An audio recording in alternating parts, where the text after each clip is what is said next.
Merchant of Venice, the play by William Shakespeare, read for you by Weirdo. Act 1, Scene 1. Venice, a street. Enter Antonio, Saladino, and Solanio. Honestly, I don't know why I'm feeling so sad. It's exhausting for me, and you say it's tiring for you too. But I have no idea how I got this feeling, where it came from, or what's causing it. All I know is that this sadness makes me feel so lost, I barely recognize myself anymore.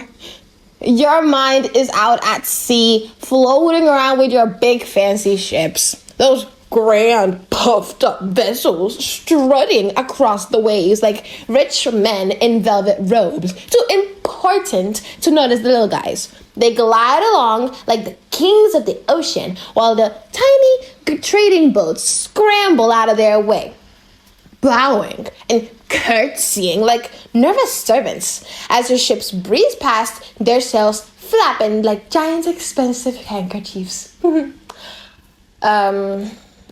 Yeah, honestly, sir, if I had that much money tied up in my ships, most of my thoughts would be out there with them. I'd constantly be checking the wind, pulling up bits of grass to see which way it's blowing, studying maps to track the best ports, docks, and trade routes, and anything at all that even hinted at danger to my ships would definitely make me nervous. Even the breeze cooling my soup would remind me of how strong winds at sea could wreck my ships, sending shivers down my spine. Every time I watched an hourglass, I think of my ships running aground on hidden sandbags, imagining my grand vessel, the Andrew, stuck in the mud, sinking lower and lower until the waves swallowed her up like a watery grave. If I went to church and saw the solid stone walls, I'd immediately think of sharp rocks in the ocean, ready to tear through my ship's hull, spilling all my precious spices into the sea, draping the waves in my fine silks. One moment my cargo is worth a fortune, the next it's worthless, sinking to the depths. How could I think about all this and not be sad? So don't tell me otherwise. I know Antonio is upset because he's worried about his ships. No, that's not it. I promise. I'm actually not worried at all. I'm lucky. My investments aren't all in one ship or even in one place. And I haven't put my entire fortune into just this year's trade. So no, my business isn't what's making me sad. Then you must be in love. Oh, please. So you're not in love either? Then maybe you're just sad because you're not happy. But if that's the case, why not just laugh and have fun, since that would be as easy as deciding you're happy just because you're not sad. I swear by the two-faced god Janus, the world is full of all kinds of people. Some are always wide-eyed and grinning, laughing at everything, like parrots squawking at bagpipes. And then there are others who are so sour-faced that wouldn't crack a smile even if the wise old Nestor himself swore the joke was hilarious. Bassanio, Lorenzo, and Gratiano enter. Oh, look, here comes Bassanio, your dear friend, along with Gratiano and Lorenzo. We'll leave you in better company. I would have stayed longer to cheer you up, but now that your good friends are here, I'll let them take over. I appreciate that, but I know you both have things to do. Good day, my friends. Good gentlemen, when can we all get together for a good laugh? You've been distant lately. We'll make time to meet soon. Saladino and Solanio exit. Bassanio, now that you found Antonio, we'll leave you two alone. Just remember where we're supposed to meet for dinner. I won't forget. Antonio, you don't look well. Oh, you take life too seriously. People who worry too much about the world end up losing everything. You've changed, my friend. I see the world as a stage, and everyone has to play a part. Unfortunately, my part is a sad one. Then let me play the fool, Antonio. I'd rather let laughter and joy bring me wrinkles than waste away with sighs and misery. I'd much rather warm my liver with wine than let my heart grow cold with endless groaning. Why should a man full of life and energy sits still like his grandfather's statue, frozen in marble. Why should he sleepwalk through life, always tired and grumpy until he makes himself sick? Listen, Antonio, I say this because I care about you. I've seen men who sit around silently, their faces stiff and sour like a still pond, pretending to be deep thinkers. They keep quiet on purpose, hoping people will see them as wise, serious, and full of great ideas. They act like they're the ultimate authority on everything, as if they're saying, I am Sir Oracle, and when I speak, everyone else should stay silent. But Antonio, I know plenty of these men, and the only reason people think they're wise is because they never say anything. I swear, if they ever did speak, they'd expose themselves as fools so badly that anyone listening would regret having ears. But enough of that. I'll rant about them another time. For now, Antonio. Don't let this sadness of yours trick you into playing the fool, chasing some empty idea of wisdom. Come on, Lorenzo, let's go. Antonio, I'll see you later. I'll finish my speech after dinner. All right. We'll leave you alone until dinner. I guess I have to be one of those silent, wise men because Gratiano never gives me a chance to talk. Stick with me for 2 more years, and you won't even remember the sound of your own voice. Goodbye, then. I guess I'll have to start talking more to keep up. Thanks, really! But honestly, silence is only a good thing for a dried ox tongue or a woman no one wants to marry. Gratiano and Lorenzo exit. What was all that about? Gratiano talks a lot, way more than anyone else in Venice, but he never really says anything. His arguments are like 2 tiny grains of wheat buried in 2 huge piles of hay. You could spend all day searching for them, and even if you do find them, they weren't worth the trouble. All right, well, enough about him. Tell me about this woman you promised to tell me about. Antonio, you already know that. I've hurt my finances by living a lifestyle that was a bit too extravagant, way beyond what I could actually afford.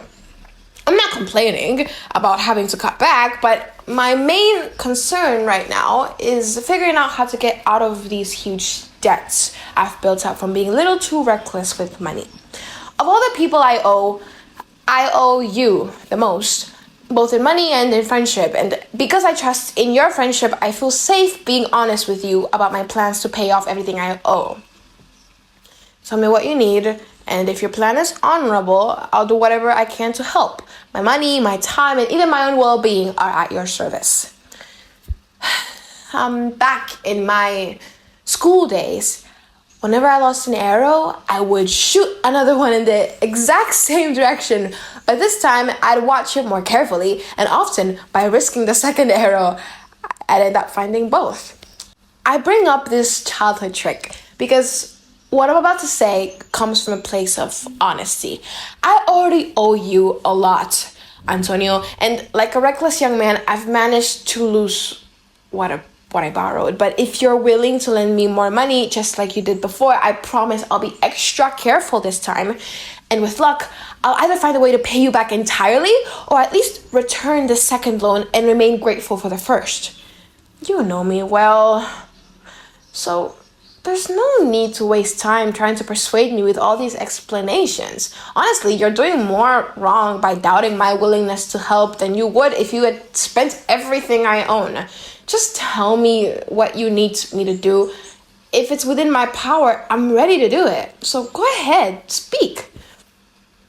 In Belmont, there's a wealthy lady who has inherited a great fortune. She's beautiful, though even that word doesn't do her justice. And beyond that, she has incredible virtues. Sometimes, just from the way she looked at me, I felt she was sending me silent, kind messages. Her name is Portia, and she's just as remarkable as Portia, the daughter of Cato and wife of Brutus. The whole world knows her worth. Men from every corner of the earth are coming to court her. Her golden hair falls around her face like the legendary golden fleece, and because of that, her home in Belmont feels like Kochis, the land where Jason and the Argonauts sought their treasure. Many suitors, like modern-day Jasons, are making the journey to win her hand. Oh, Antonio, if only I had the money to compete with these wealthy men. I feel deep down that I could win her love and be truly fortunate. Well, you know that all my wealth is tied up in my ships at sea. I don't have cash or goods right now to give you, but here's what we'll do. Go find out how much credit I can get in Venice. I'll push my credit to the absolute limit to get you the money you need to go to Belmont for Portia. Let's both start asking around right away. I'm sure I can get the money, either because of my reputation or just as a favor to me. They exit. Scene 2. Scene 2. Belmont, a room in Portia's house. Enter Portia and her lady-in-waiting, Nerissa. Honestly, Nerissa, I'm so tired of this world. You would be, my lady, if your troubles were as great as your fortune. But from what I see, people who have too much suffer just as much as those who have nothing at all. That's why it's best to have just enough. Not too much, not too little. Having more than you need only brings stress and gray hairs faster. But having just enough leads to a longer, happier life. That's a wise thought. And well said. It would be even better if people actually followed it. If actually doing the right thing were as easy as knowing what the right thing is, then small chapels would be grand churches, and the poor men's cottages would be as magnificent as royal palaces. A truly good priest is one who follows his own teachings. Honestly, it's much easier for me to tell 20 people what they should do than to be one of the 20 actually following my own advice. The mind can create rules for the heart, but emotions often overpower logic. Young people in particular are like wild hares jumping over the careful nets of good advice, while wisdom limps behind like an old cripple.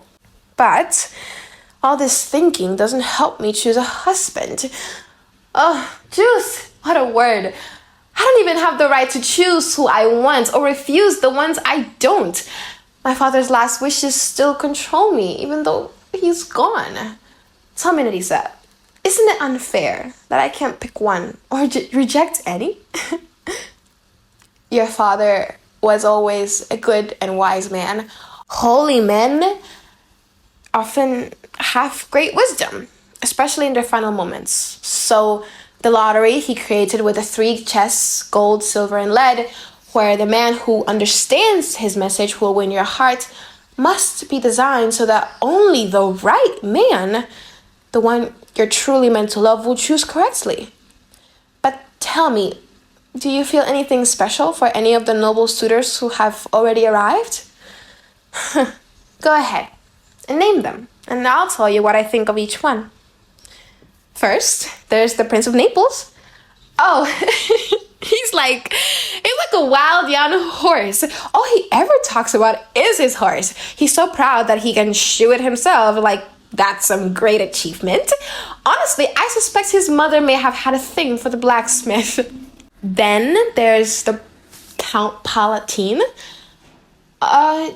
He does nothing but frown, as if to say, if you don't want me, then just pick someone else.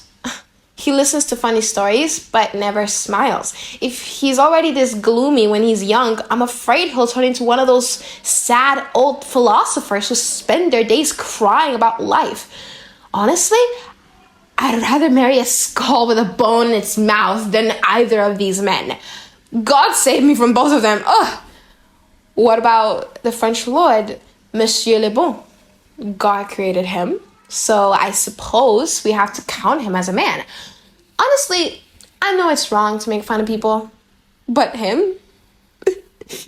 He has a better horse than the Neapolitan prince, and even worse habit of frowning than Count Palatine. He tries to be everything, but in the end, he's nothing. If a songbird sings, he immediately starts dancing, and even fences with his own shadow. Marrying him would be like having 20 different husbands in one. If he ends up disliking me, I'd happily forgive him. But if he loves me desperately, there's no way I could ever love him back. What about Falconbridge, the young English baron? You know, I don't say anything to him. He doesn't understand me, and I don't understand him. He doesn't speak Latin, French, or Italian, and you yourself would swear that my English isn't the best either. He looks like a fine man, but what's the point if he's basically a mime? And just look at his outfit. I swear he must have bought his jacket in Italy, his pants in France, his hat in Germany, and his manners? Who knows where he got those from? What about the Scottish lord, his neighbor? Oh, he's quite generous. He took a slap from the Englishman and promised to return it someday. I think the Frenchman even vouched for him, agreeing to back him up. And the young German, the Duke of Saxony's nephew? Oh, he's awful. When he's sober, and even worse when he's drunk. At his best, he's barely human, and at his worst, he's almost an animal. I'll do anything to avoid marrying that drunkard. What if he chooses the right casket? You won't be able to refuse him. Just to be safe, please put a big glass of Rhenish wine on the wrong casket. Because if the devil himself is inside, but there's wine on the outside, I know he'll pick that one. Honestly, Nerissa, I'll do anything before I marry that walking sponge. Don't worry, my lady.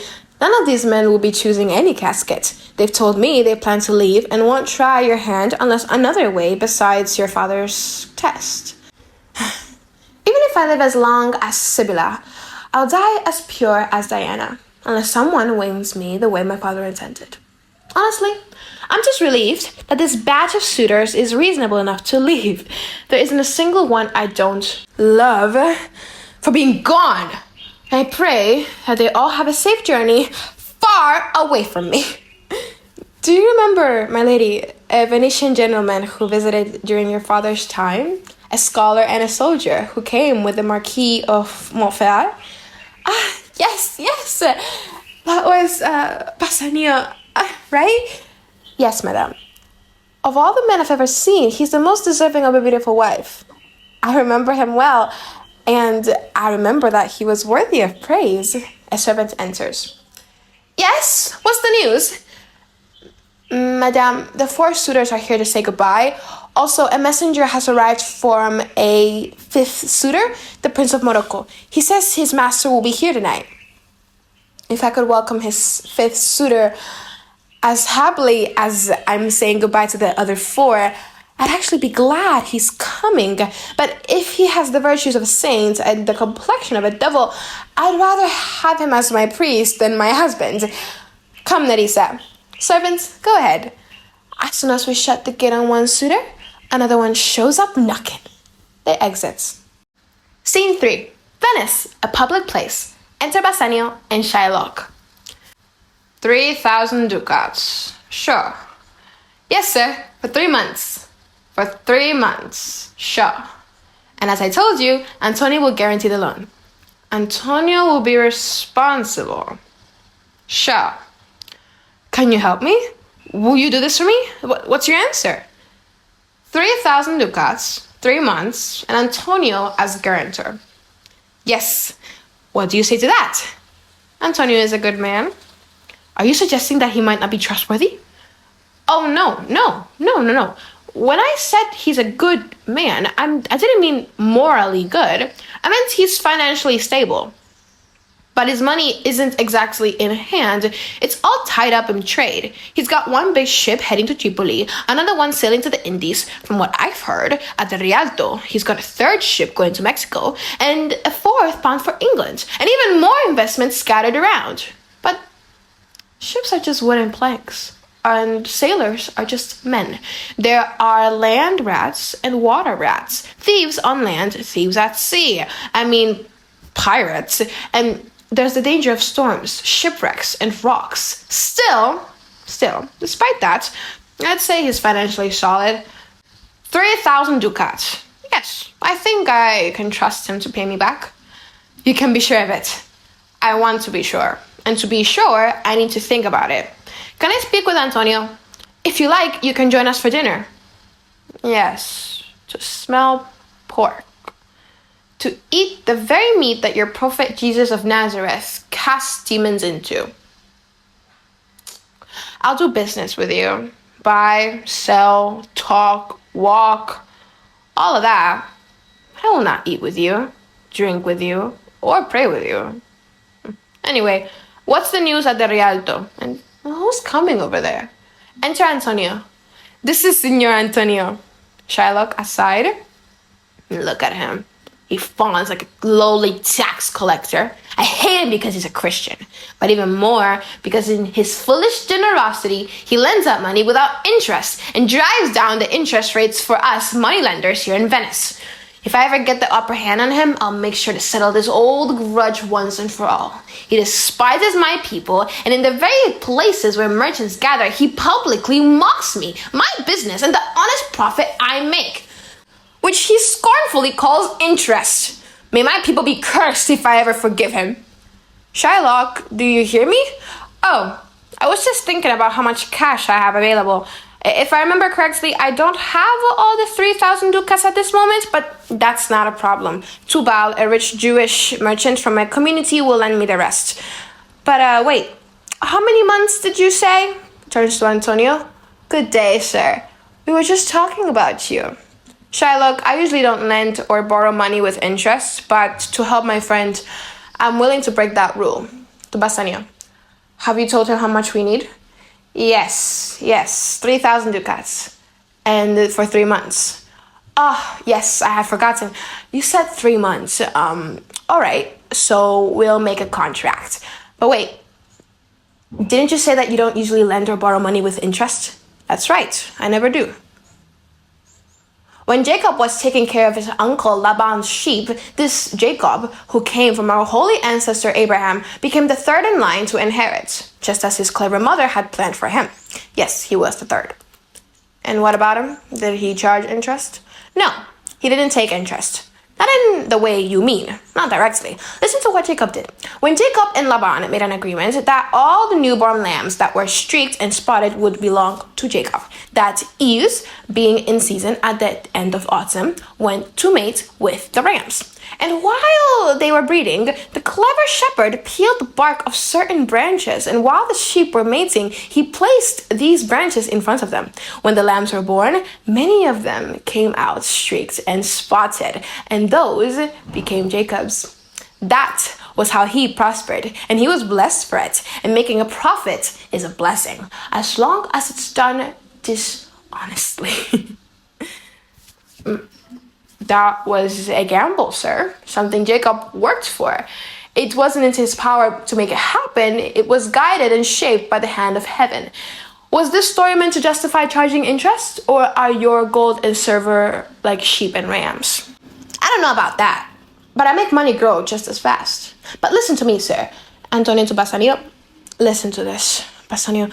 Even the devil can quote scripture to serve his own purpose. A wicked person using holy words as proof is like a villain with a friendly smile, like a beautiful apple that's rotten inside. Oh, how deception can look so good on the surface. 3,000 ducats, that's a solid sum. 3 months from now, let me think about the interest rate. So, Shylock, will you lend us the money? Signor Antonio, time and time again, in the Rialto, you have insulted me because of my money and the way I lend it. I have always endured it with a patient shrug. After all, enduring mistreatment is what my people are used to. You call me a non-believer, a murderer's dog, and spit on my Jewish robe, all because I charge interest on what's rightfully mine. And now it seems you need my help. All right then, you come to me and say, Shylock, we need to borrow money. You, who spit in my face, kicked me aside like a stray dog at your doorstep. Now ask me for money. What am I supposed to say to you? Should I ask, does a dog have money? Can a mutt lend 3,000 ducats? Or should I bow down to you like a servant, speak softly and humbly and say, dear sir, you spit on me last Wednesday, you kicked me on another day, you called me a dog, and for these acts of kindness, I'll gladly lend you some money. I'll probably call you those names again, spit on you again, and insult you again. If you're going to lend me this money, don't do it as a friend, because friends don't charge interest. Instead, lend it to me as you would to an enemy. That way, if I fail to pay you back, you can take revenge without any guilt. Look how angry you are. I want to be friends with you and earn your respect. I want to forget the insults you've thrown at me, lend you the money you need, and not take a single coin of interest in return. But you refuse to listen to me. What I'm offering is kindness. That would be very kind. Here's the kindness I'll show you. Come with me to the notary and sign a formal agreement. As a friendly joke, if you don't pay me back on the exact day in the exact place, and for the exact amount we agree on, then the penalty will be a pound of your flesh. I'll have the right to cut it off from whatever part of your body I choose. All right, I'll sign that. Shylock, this is very generous of you. No, don't do this for me, Antonio. I'd rather go without the money than see you take this risk. Don't worry, man. I won't have to pay the penalty in 2 months. 1 whole month before the deadline. I expect to have 3 times the amount of this loan. Oh, Father Abraham, look at these Christians. Their own dishonesty makes them suspicious of others. Tell me this. If Antonio fails to pay me on time, what do I actually gain by taking the penalty? A pound of human flesh cut from a man isn't as valuable or useful as the meat of sheep, cows, or goats. I'm offering this as a gesture of goodwill to win his favor. If he accepts it, great. If not, goodbye. But don't accuse me of wrongdoing when I'm offering kindness. Yeah, I'll sign the bond. Then meet me right away at the notary's office. Give him instructions for this playful bond, and I'll go immediately to collect the ducats. I need to check on my house, which I've left in the careless hands of a reckless servant, and then I'll join you. Go quickly, kind Jew. Shylock exits. This Jew is acting so kind, he might as well become a Christian. I don't trust it. Smooth words, but I can see the villain underneath. Don't worry, there's no risk here. My ships will return with plenty of time before the deadline. They exit. This is the end of Act 1 of The Merchant of Venice, the play by William Shakespeare, read for you by Weirdo. Fries! Thank you for listening. Bye.